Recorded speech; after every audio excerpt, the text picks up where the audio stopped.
Bonjour à tous. Continuons donc la visite de ce cimetière de train qui est devenu un lieu touristique.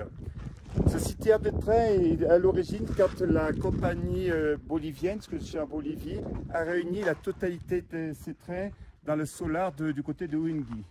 On retrouve deux parties. Vous avez la partie ici à droite et après vous avez la deuxième partie ici. Hélas pour nous, ce lieu est devenu alors touristique, tant mieux, c'est une bonne chose parce que tout le monde se met à faire de l'urbex sans le savoir. Ça c'est une chose. La seconde chose, le problème qu'il y a étant connu, il est devenu aussi un lieu de pillage de la ferraille qui est présente sur les sites. Alors, visiter la totalité du site c'est possible, mais je pense qu'au bout d'un moment, vous allez vous lasser de voir des locomotives qui sont pour la plupart complètement ensemblées ou abandonnées.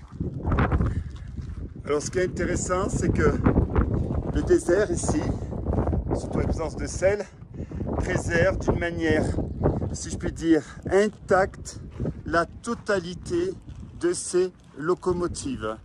Alors, soyez pas surpris si vous voyez comme je dis, des gugus, des touristes qui sont en train d'enjamber, de monter sur ces locomotives. C'est tout à fait normal parce que maintenant il fait partie du parcours touristique de la visite. C'est devenu une sorte de monument national. Je suis très content de voir que l'urbex permet aujourd'hui, on va dire, de faire du tourisme. Alors, je vais essayer de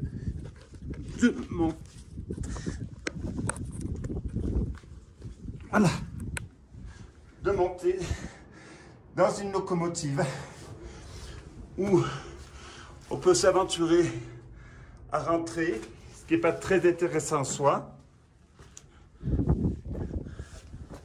où on mettait le charbon,